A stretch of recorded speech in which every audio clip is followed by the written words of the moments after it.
The gospel of John chapter 9 इन भोजपुरी यूहन्ना रची सुसमाचार 9वां अध्याय। ए अध्याय में 41 वचन लिखल गल बाटे। अब हम लोग पहला वचन से लेके ध्यान करल जी। जात समय वो एक मनुष्य के देखना जौन जन्म से अंधा रहना।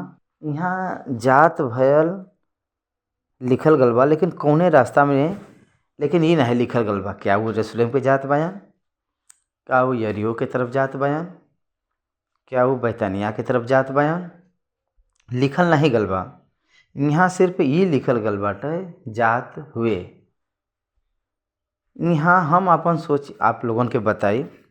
यीशु मसीह रास्ते पर जात बयान, जाते हुए कही के जो शब्द भल बाटे यीशु मसीह जेके मिलत चाहत बान उहाँ जात बान। एकर अर्थ ई आवला।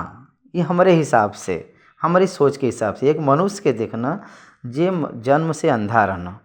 यही बदे हम कहत बाई के जे जन्म से अंधा बाटे वो रास्ता में वो जात रहना। अब ध्यान द, यीशु मसीह दुनिया में कहे आल बा खोए हुए के ढूंढ के बचावे बदे ई दुनिया में आल बयान। यही बदे जे लोग खोई गल बा उनके मार्ग में वो आल बान, ई दुनिया में वो आल बान।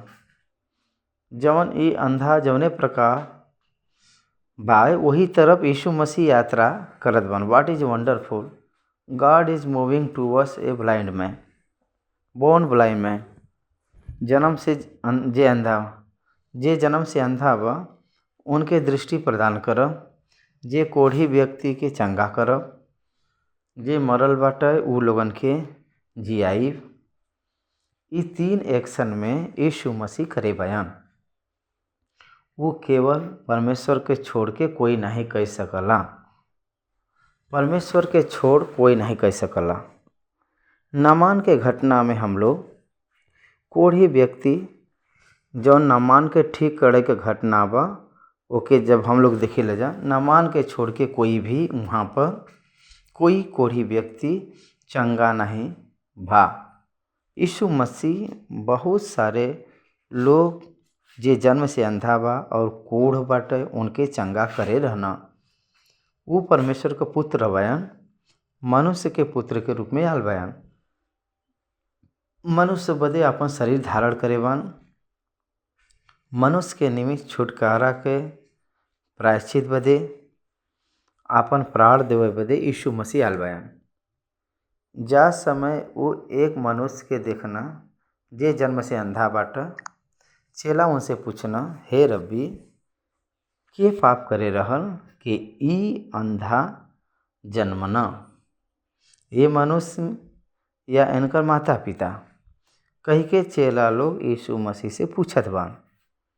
ये एक अफवाह बात बा, फलाना पिता पाप करना ये बदे उनकर बेटा अंधा के रूप में पैदा भइना, वो एक लंगड़ा के समान पैदा भइना।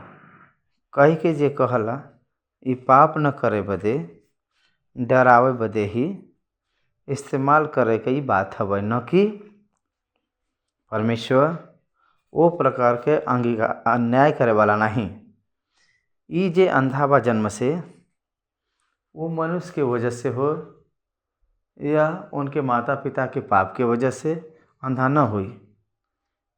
यहाँ आप लोगों के और एक बात देखे के बा, ये मनुष्य या इनकर माता पिता कही के जे कहला वो समय ये मनुष्य कही के जे कहत बा वहाँ पर एक बार रुको।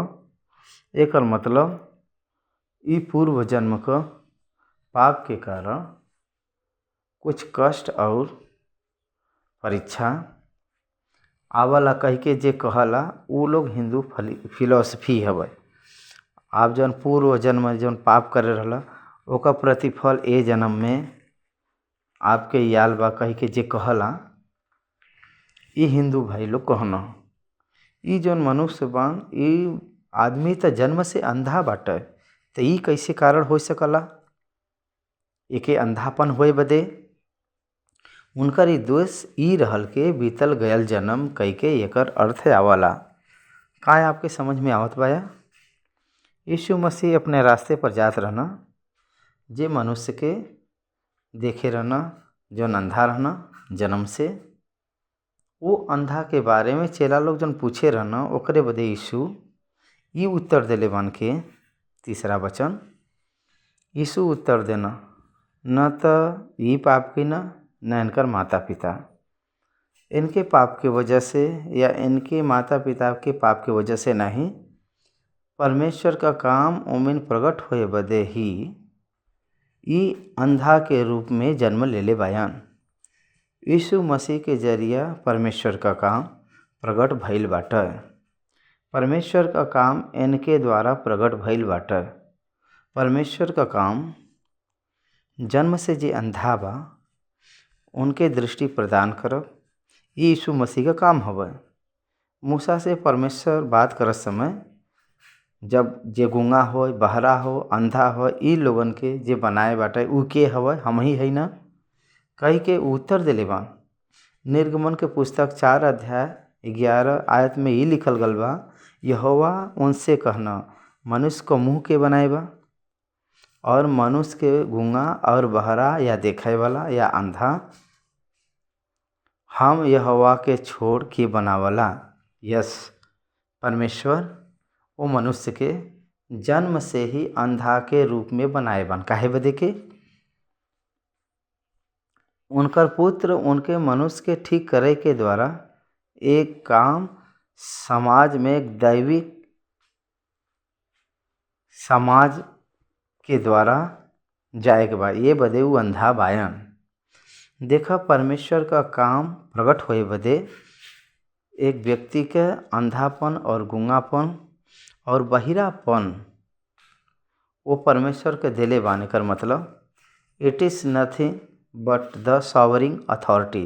हमके ही समझ में आवे के बाटे के the sovereign authority of God over the creation of the human being. मनुष्य के सृष्टि के निर्माण में परमेश्वर वो पार्टिकुलर व्यक्ति के अंधापन दिले बयान। देख, हम तो नाटा है 5.6 जे लंबा रहला उनके अगर देखा जाए तो हमके ही लगला के बहुत अच्छा लगत बयान, बड़ा लंबा बयान। वो प्रकार हमहू बन जाब तो कितना अच्छा लगे, हमके ऐसा लगला। I can't do anything with my height. हम अपने हाइट के कभी भी चिंता करके एक हाथ लंबा हम नहीं कह सकीला, इसमें हम नहीं बढ़ा सकीला, हम मोटा रहिला। जब पतला लोगन के देखिला तो उस समय हमके लगला के पतला हो जाब तो कितना अच्छा लगला, कहिए कभी कभी मन लगला। का आपके समझ में आवत बाटे? हम लोग केकरे वजह से सोच के अपने आप के भूल जाइला जा, सामने वाला कैसे बाटे ओकरे बारे में सोचे हम लोग जलन होइला जा। यहाँ अंधा व्यक्ति उनके लाइफ में उनके इच्छा न होई के, उनके पेरेंट्स के इच्छा के अनुसार न होई के परमेश्वर बदे अंधा के रूप में वो पैदा भल बा। वो सॉवरेन अथॉरिटी ऑफ गॉड। हमार हाइट कितना होके चाहिए, हमके कैसे पैदा होके चाहिए, कौन सा भाषा के परिवार में हमके पैदा होए के बा, कौन सा देश में पैदा होए के बा, कौन सा नाम रखवावे के बाटे, कौन से पेरेंट्स में पैदा होए के बा, कौन स्थान में पैदा होए के बा, कौन सा हॉस्पिटल में पैदा होए के बा, ई सब जे निर्णय करला उ की हवे, वो परमेश्वर ही हयन। वो परमेश्वर ही हयन। वो अपने सार्वभौमिक अधिकार से निर्णय लेना। यीशु मसीह बेतलहम में पैदा होए के बाटे कई के निर्धारित करे बा परमेश्वर। यूसुफ और मरियम नाजरत में रहत रहना। नाजरत से लेके बेतलहम तक 120 मील दूर बाटे।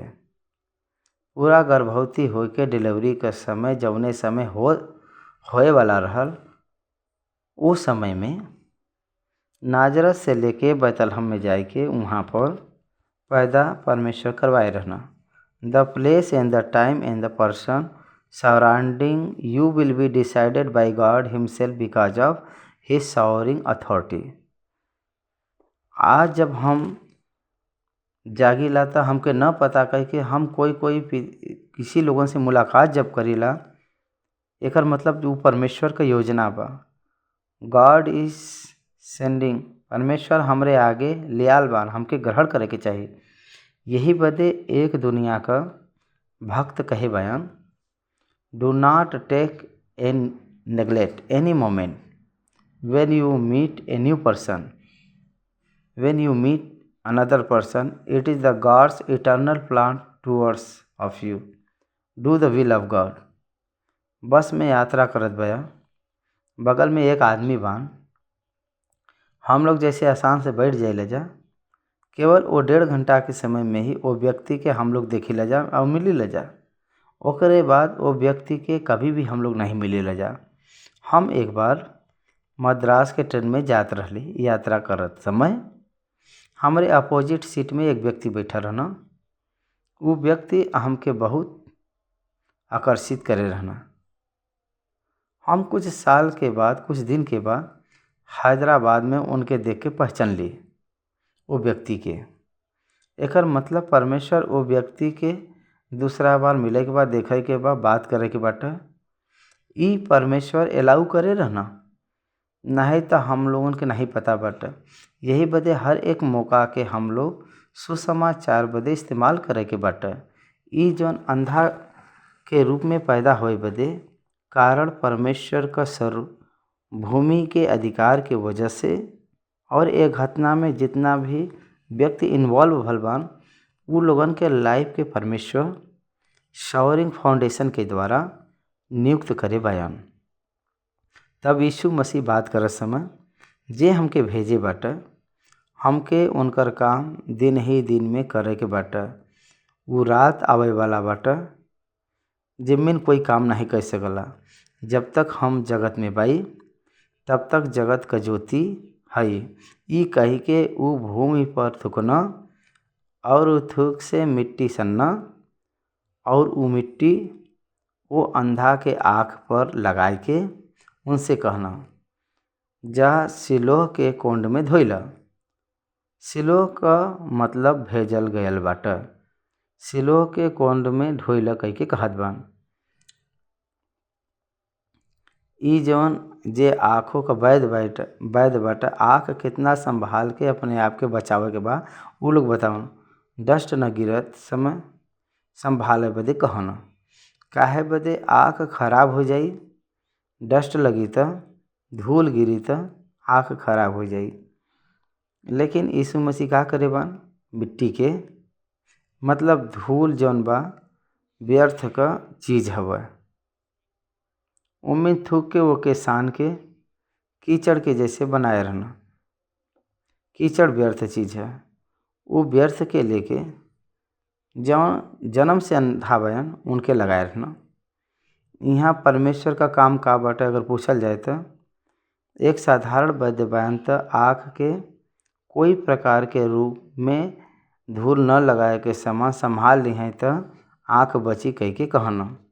जौन अच्छा रहल आँख ई तक खराब भइल आँख के डायरेक्टली कीचड़ अप्लाई करत बा।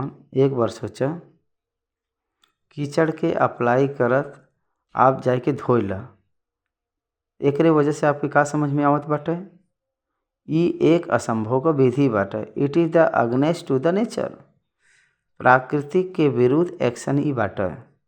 यीशु मसीह जौन करे बयान, कीचड़ जौन बाटे, मिट्टी जौन बाटे, आँख में जौन लगावे के बा, जौन अच्छा आँख ही जब खराब हो जाई तो खराब भइल आँख के मिट्टी लगावे से का खुल जाई, एकर मतलब असंभव ही बात बाटे।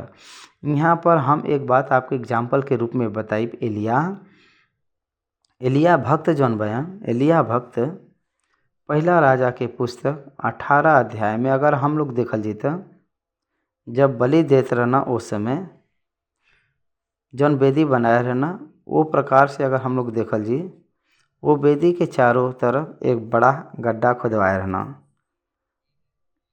और वो वेदी पर लकड़ी के सजैना और बछड़ा के टुकड़ा टुकड़ा काट के लकड़ी पर रख देना और कहना 4 घड़ा पानी भर के होम बलि पशु और लकड़ी पर उड़ेल दो। ऐसे 3 बार करवैना तो जल वेदी के चारों ओर बह गया और गड्ढा के भी वो जल से भर देना।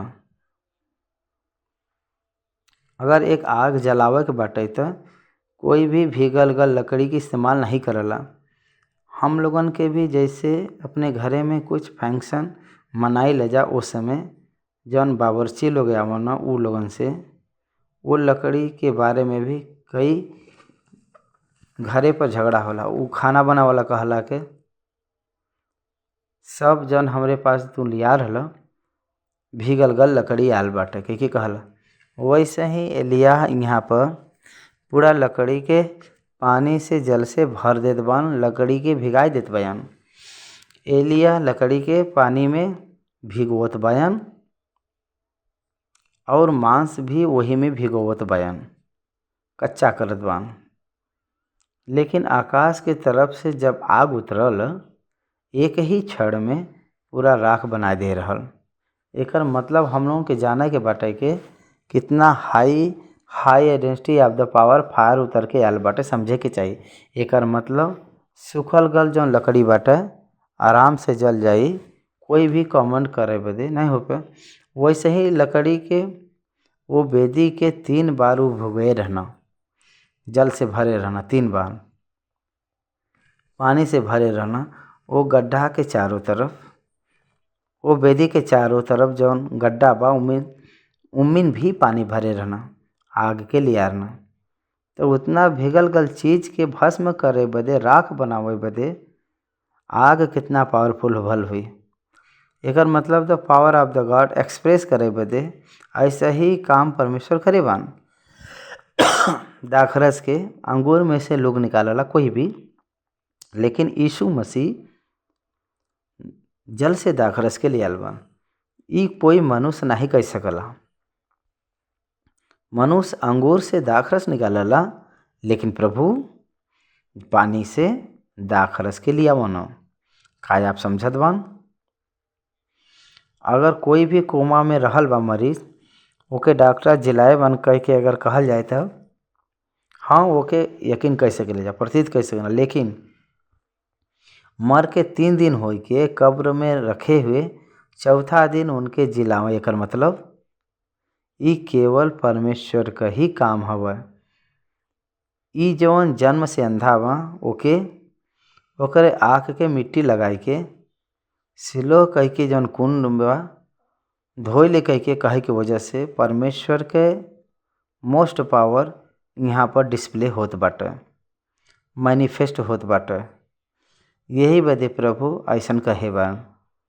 सिलो में जाए बदे कहे रहना प्रभु। सिलो का अर्थ ही होला कि भेजल गयल। एकर मतलब यीशु मसीह ही। आपका पाप कितना भी घोर बाटे तब पर भी आप यीशु मसीह के पास आए के धो लेब त आपका पाप संपूर्णता से मिट जाई। कही के बतावे बदे यहाँ जौन अंधित सिलो कह के जौन कुंड बा ओके इस्तेमाल करे बा। एक अंध व्यक्ति के मिट्टी लगाए के सिलो के कुंड में जाए के धोए बदे कहे बा। सिलो के कुंड में जब जाए के वो धोए ले रहना, वो रोशनी पाए रहना। व्हाट डज मीन? का वो कहल चाहत बान परमेश्वर मनुष्य के असंभव बा पाप का छुटकारा। परमेश्वर जौन भेजे बान यीशु मसीह के पास आए के धो ली हैं तो पाप संपूर्ण रूप में बदल जाई, पाप संपूर्ण रूप में हट जाई, मिट जाई। कह के बतावे बदे उदाहरण में ई जौन घटना बा बतावत बान। वो धोइना और देखत लौटैना, वो व्यक्ति गढ़ना जैसे प्रभु कहना वैसे ही सिलो के कुंड में अपने आँख के धो लेना और आँख से रोशनी पैना, देखे लगना, देखे बदे योग्य हो के ना अंधा हो के तपड़त जौन गढ़ना वो व्यक्ति बहुत अच्छा से देखत वापस लौटना। That is the change that Jesus can give you. आपके अज्ञान स्थान में ज्ञान के, आपके निर्बुद्धि के स्थान में बुद्धि के और दुर्बलता के स्थान में बल के, आपके देवय का सामर्थ यीशु मसीह के पास बाटे, आपके जाने के चाही। पड़ोसी लोग उनके देख के कहत बा, जे उनके पहले भीख मांगत देखे रहना, का ई वही नहीं जवन बैठ के भीख मांगत रहना? कुछ लोग कहना, ई वह हयन। दूसरे कहना, नहीं, लेकिन उनकर समान बयान। वो कहना, हम वह हई। देखा मनुष्य का एटीट्यूड कैसन बाटे। वो व्यक्ति के जे देखे बाटे, कुछ लोग कहत पहचाने बान, ई तो पहले से ही भीख मांगे वाला हयन। अभी तो ये देखत बान। जब हम लोग देखत रहे तो ये अंधा रहना, लेकिन तो ये समय ऐसे कैसे ही देख पावत बान, कैसे चल पावत बान अच्छा से? उनके जीवन में भीख मांगे का जिंदगी खत्म हो चुकल बा। अब आ कैले के बाद में भीख मांगे के का जरूरी बा? का आप जानत बान? यीशु मसीह परिस्थिति के बदल देना, आपके दिन स्थिति के बदल देना, आपके बदल के वो बड़ाई करना हमार प्रभु। कुछ दिन पहले वो भीख मांगे वाला ही रहना, लेकिन ए समय यीशु मसीह के तरफ से जौन स्पष्ट पाए बया, ई अब भीख मांगे वाला व्यक्ति न होई के एक आदर सम्मान करे वाला एक व्यक्ति के रूप में बदल गया। एक बार सोचा, कुछ लोग कहना के ये नहीं के समान और एक व्यक्ति रहना। हम लोग भी कभी कभी यही के देखत बा, या यही के जैसा और कोई भी बा ए प्रकार से लगला मनुष्य के नाते। हाँ, दुनिया में 7 लोग एक ही समान, 7 लोग एक ही जैसे दिखना, कहावत लोग कहना।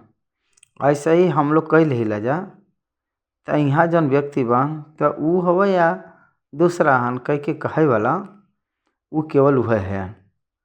लेकिन वो खुद कहे बान कि हम वह है। I am the person, I am the blind man, I am the beggar, now I have changed, now I got the site. हम रोशनी के पाए भाई। हम अब से भीख मांगे वाला नहीं है।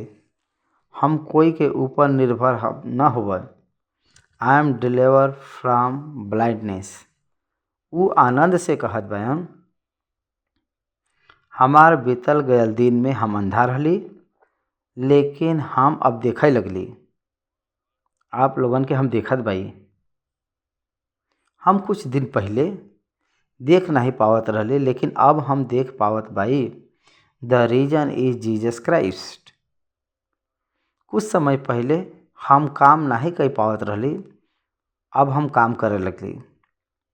कुछ समय पहले हम गरीब रहली, इस समय हम प्रभु के तरफ से, परमेश्वर के अनुग्रह से गरीब नहीं भई।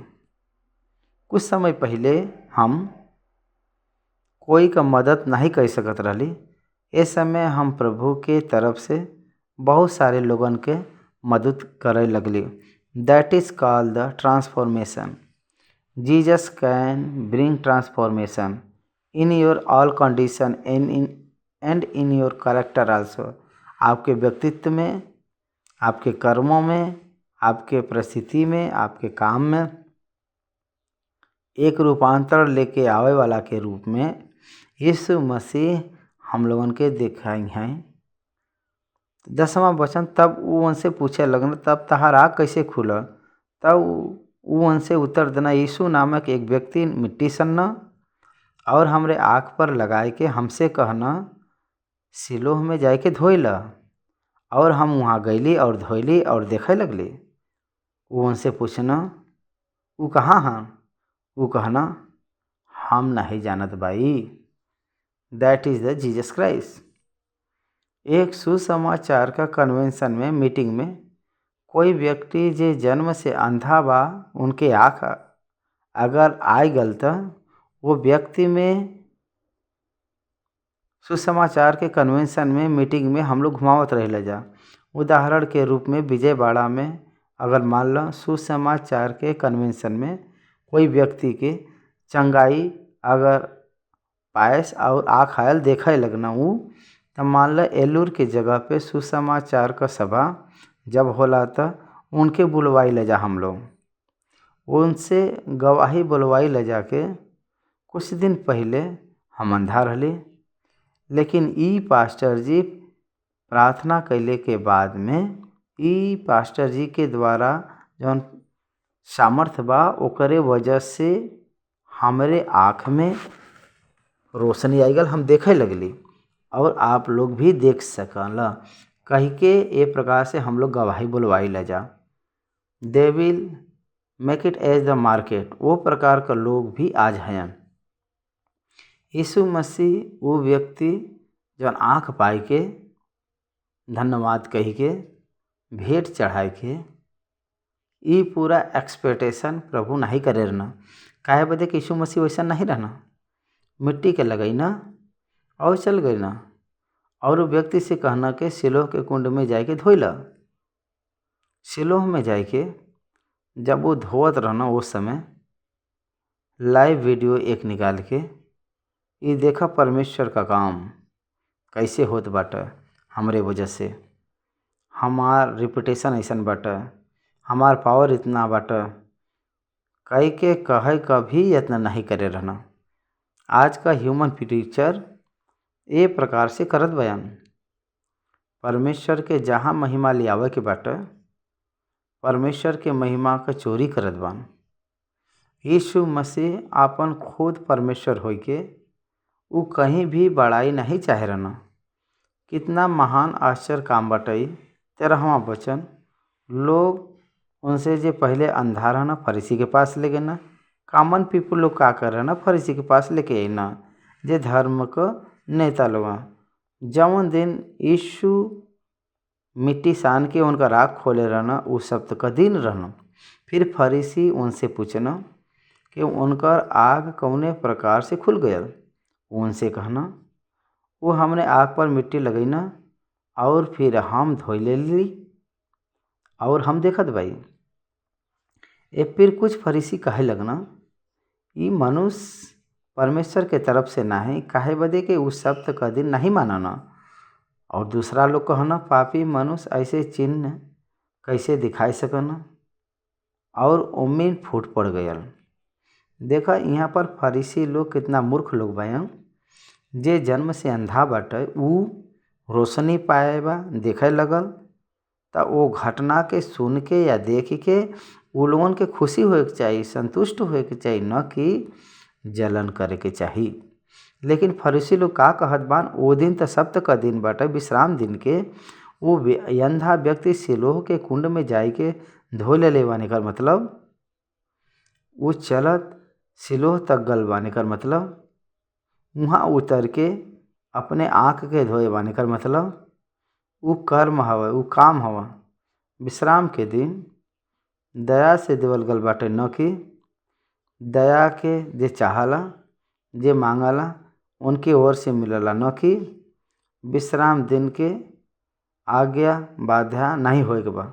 प्रेम दिखावे बदे, दया दिखावे बदे परमेश्वर की इच्छा का बाटे विश्राम दिन देवे में मनुष्य के ओर प्रेम और दया, उनकर तरस ये पूरा दिखावे बदे ओके छोड़ के दिन के एक रीति के अनुसार बदलल, दिन के आश्चर्य के रूप में बदल देले बा।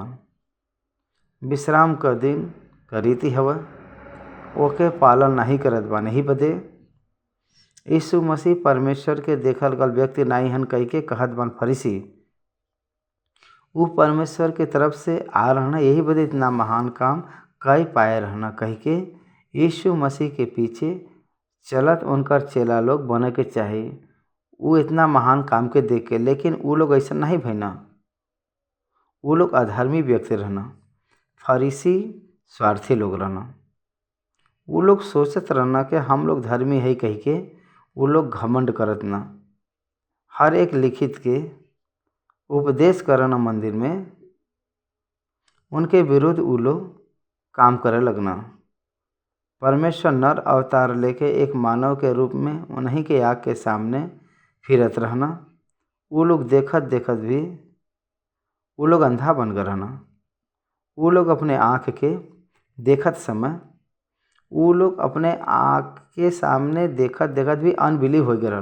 उनके अविश्वास के कारण unbelief be close your ice in spirit. परमेश्वर के दैविक सत्य के न जान के, सच्चाई के न समझ के, अविश्वास के पकड़ के अंधा हो गए रहना। अविश्वास आँख के बंद कर देला। अविश्वासी के मन के आँख के ए युग के संबंधित देवी देवता जौन बान अंधापन लियावन। एकर मतलब अविश्वास करन। यीशु मसीह परमेश्वर विश्वास दिलावला, शैतान अविश्वास दिलावला। ई आप लोगन के भूले के नहीं बाटे। कुछ लोग उम्मीद से कहन के पापी होई के ऐसे कैसे कह सकन कहत रहना। तो वो समय उन लोगन के बीच में फूट पड़ गए रहल।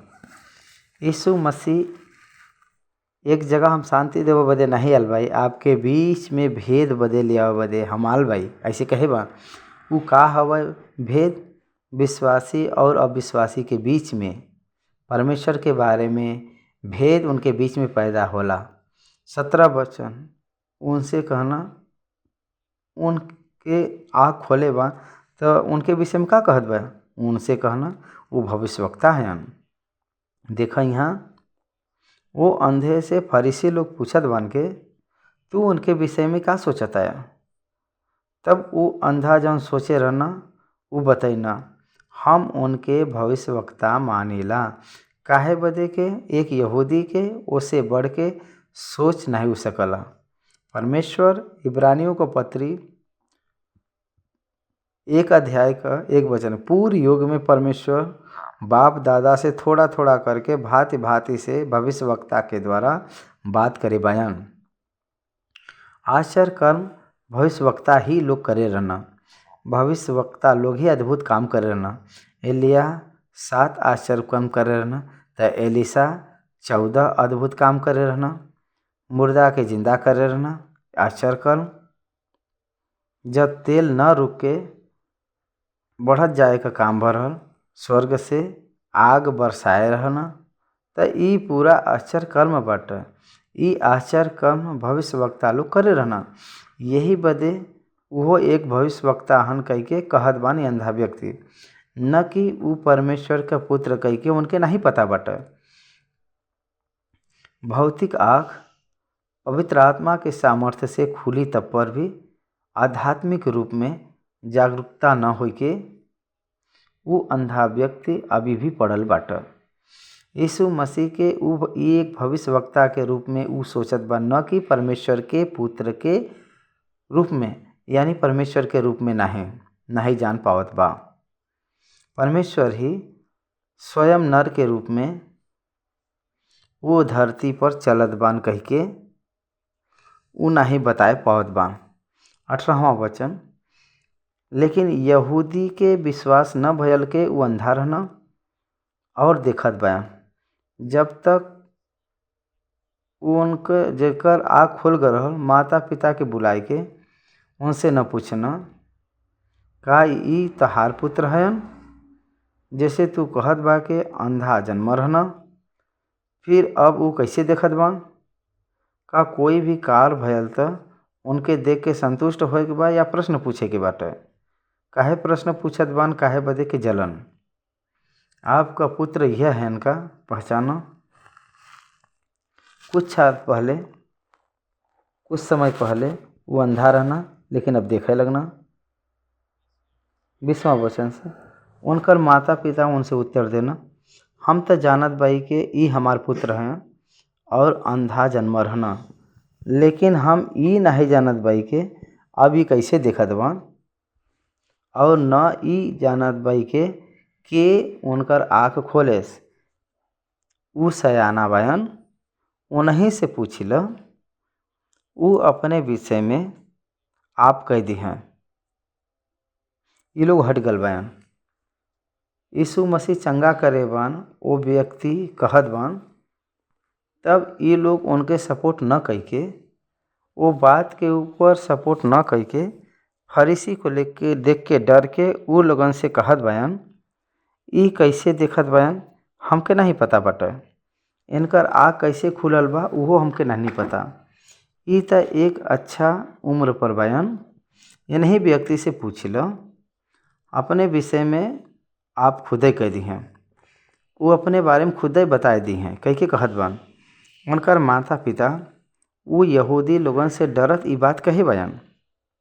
डर झूठ बोलवाला, डर झूठ बोलला काहे बदे के 22वां वचन में ई बात उनकर माता पिता ये बदे कहना कि काहे बदे वो यहूदी से डरत ना, काहे बदे यहूदी एक मत हो चुका रहना कि अगर कोई कहे के वो मसीह हयन तो आराधनालय से निकालल जाए, समाज से उनके निकाल देवल जाए।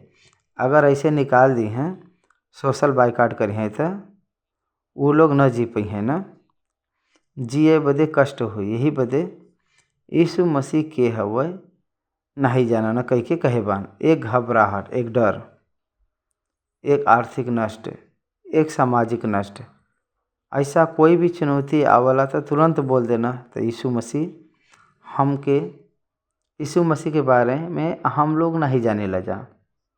एक फिजिकल सफरिंग आवत बाटे पता चली तो बस काफ़ी बाटे, तुरंत यीशु मसीह के लोग छोड़ देना। सॉरी, यीशु मसीह के मत छोड़ा, मत भूलो। यीशु मसीह के विश्वास में आगे बढ़त जा, स्थिर रह। अब वो अच्छा उम्र पर बयान उन्हीं से पूछा 24 वचन। तब वो मनुष्य के जो अंधा रहना दूसरी बार बुलवाए के उनसे कहना। यीशु मसीह के और फरीसी का अंतर यहाँ पर देखा। यीशु मसीह उनके पास जाए के ठीक करे रहना, लेकिन ये लोग उनके बुलवाए रहना। पहली बार बुलवाए बा, they feel they are boss for the people. वो लोग सोचना कि हम लोग महान लोगन से भी महान है जा, लोगन के हम लोग नेता के रूप में बाई जा, लोगन का रखवाला हम लोग है जा, लोग हमार बात मानिया, लोग हमारे पास आई हैं। That is the attitudes of the people. लेकिन प्रभु हम तो खुदा उचल गल बा, उहे करना दूसरा व्यक्ति दूसरी बार। तब वो मनुष्य के जे अंधा रहल दूसरी बार बुलवा के उनसे करना परमेश्वर की स्तुति करा। हम तो जानत बाई के वो मनुष्य पापी हवे, वो तो हम नहीं जानत बाई के वो पापी हन के नहीं। हम एक बात जानत बाई के हम अंधा रहली, अब देखत बाई, देखा वो पापी हन कह के वो हमके नहीं जानत बा, हम नहीं जानत भाई वो बात के। That's none of my business. अगर हमारे तरफ से अगर बतावे के बाटे तो एक ही बात हम बताए, पहले हम अंधा रहली अब हम देखत भाई, वहाँ तक हम कह सकीला। वो पापी हन के कहा हमके मालूम नहीं बाटे, हम अंधा रहली अब देखे लगली। यही बदे एकरे विषय के बारे में वो लोग कहे रहना के इससे पहले वो बताए चुके रहना ही बा 26वां वचन में। तो वो उनसे फिर करना वो तोहरे साथ का कहना और कौने तरह से तहार आँख खोलने। वो उनसे कहना हम तो से कह चुकली और तू नहीं सुनल, अब दूसरी बार काहे सुनल चाहत बाया, का तहूँ भी उनकर चेला होल चाहत बाया। वो लोग रिपीटली पूछत बन काहे बदे वो लोग जवन सोचत ना उनके उत्तर मिले के बाटे, काहे बदे वो लोग सत्य के नहीं सही पावत बा। देखा अंधा जन बा बुद्धिमान बा। इससे पहले हम बताए रही आप लोग नहीं सुने बाया, फिर से पूछत बाया, मतलब का आप लोग भी उनका चेला बनल चाहत बाया। एक विषय बदे वो लोग क्रोधित भइना। तब वो उनके बुरा भला कह के बोलना तो ही उनकर चेला है, हम तो मूसा के चेला है। लेकिन वो लोगों के समझ में ये नहीं आवत बाटे कि परमेश्वर मूसा से भी महान हयन। मूसा अंधा के आँख नहीं दे रहना, मुर्दा के नहीं जलाए रहना, ऐसा अद्भुत काम वो नहीं करे रहना, लेकिन यीशु मसीह ये काम करे रहना। मूसा अंधा के आँख नहीं दे रहना, गूंगा के नहीं बुलवाए रहना, बहरा के नहीं सुनवाए रहना, लंगड़न के नहीं चलवाए रहना, मुर्दा के नहीं जिंदा करे रहना, लेकिन ये पूरा काम यीशु मसीह करे बयान। त के महान बाटे? हम तो मूसा के चेला है, हम लोग मूसा के चेला है। हम जानत इला के परमेश्वर मूसा से बात करन, लेकिन ए मनुष्य के नहीं जानत भाई के ई कहाँ का हयन। देखा यीशु मसीह के ए मनुष्य कह के प्रस्तावना करत बयान। हम लोग नहीं जानत बाई जाके दूषित करत बा। They are religious people, they are called Pharisees. फरीसी लोग कौने प्रकार से दूषित कह सकना? बहुत गंदा गंदा बात से कैसे कह सकना? दे वर फेल्ड इन देयर टेस्टमनी। अपने गवाही में वो लोग असफल भल बायन। उनकर आध्यात्मिक में वो लोग खराब हो चुकल बा। वो लोग दोष डालत बान। वो उनके उत्तर देना, ये तो आश्चर्य की बात बा कि तू नहीं जान बा कि वो कहाँ का है, तब पर भी हमारा आँख खोल देना। आपके भी पता नहीं बा? आप लोग तो प्रार्थना करके जाना ना, आप लोग तो बड़ा महान हैं, आप लोगों के तो सब कुछ समझ में आ जाला सारा विषय। तो ये बात आप लोगों के नहीं पता बाटे, तो हमके तो अचंभा लगत बाटे। परमेश्वर की ओर से महान महान काम लोग कह सकना, न कि वो अपने ओर से, तब पर भी वो हमार आँख खोलना। परमेश्वर पापी के नहीं सुनना। लेकिन अगर कोई परमेश्वर का भक्त हो और उनकी इच्छा पर चलना, तब उनकर सुनना। परमेश्वर के भक्त का बात मान के ऐसा काम करना, अपने आप तो नहीं करना। वो यही बदे हमार आँख जे खोले बाटे वो दैविक संबंध व्यक्ति हन कह के हम जान ले भाई। बेस्ड ऑन द स्क्रिप्चर, लिखित के आधार पे यीशु मसीह यूहन्ना रचित सुसमाचार में कहत बान के लिखित हमारे बारे में गवाही देत बाटे। भजन संहिता और भविष्यवक्ता के ग्रंथ में हमार बारे में जो लिखल गल बाटे वो पूरा भइल।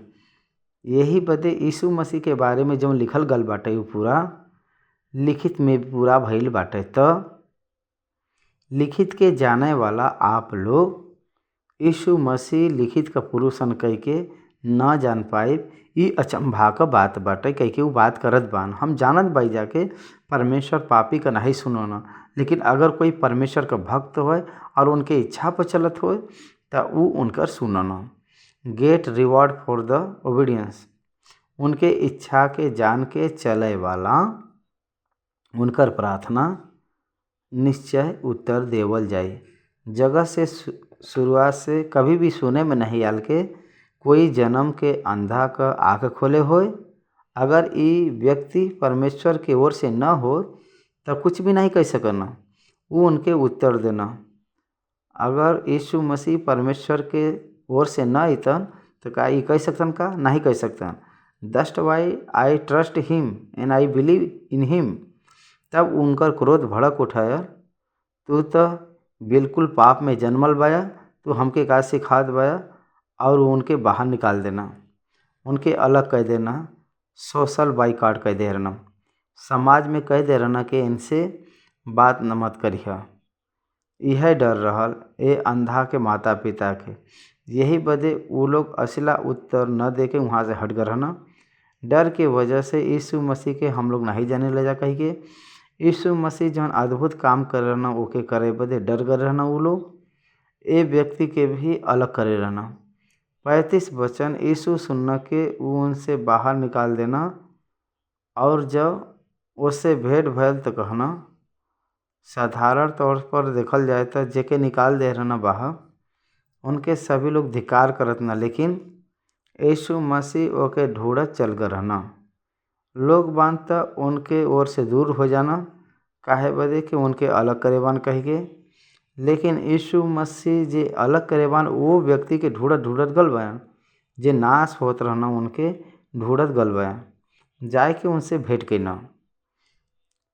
भेंट भयल तो का कहना, का तू परमेश्वर के पुत्र पर विश्वास करल? कह के यीशु मसीह वो व्यक्ति से पूछना जे आँख पाए बाल। ऊ उनसे उत्तर देना, हे प्रभु के हवा कि हम उन पर विश्वास करें। यीशु उनसे कहना, तू उनके देखे भी बाया और जे तहरे साथ बात करत बाटे ऊ उहे हयन। ऊ उनसे कहना, हे प्रभु, हम विश्वास करत बाई, और उनके दंडवत के नाम। परमेश्वर के पुत्र का मतलब परमेश्वर ही हयन। दंडवत करे का मतलब वर्शिप्ड, आराधना करना। दंडवत का शब्द का मतलब वर्शिप्ड। तब यीशु कहना, हम ए जगत में न्याय बदे आल बाई, ताकि जे नहीं देखला ऊ देखे, और जे देखला ऊ अंधा हो जाए। जे देखत बान कह के कहत बान फरीसी लोग, ऊ लोग यीशु मसीह के देख के नहीं पहचान पाए रहन, और जे अंधा व्यक्ति रहन वो देख के विश्वास करना। अंधा व्यक्ति परमेश्वर का बात सुन के सिलोह के कुंड में जाए के अपने आँख के धोई के आँख के पाए के वो विश्वास करे रहना। जौन अंधा देखे लगना, जे देखत रहना वो पहले से फरीसी लोग, वो लोग अंधा हो गए रहना।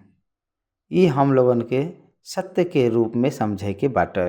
39 वचन में लिखल गल बा, तब यीशु उनसे कहना, हम ए जगत में न्याय बदे आल बाई, ताकि जे नहीं देखत बान ऊ देखें, और जे देखत बान ऊ अंधा हो जाए।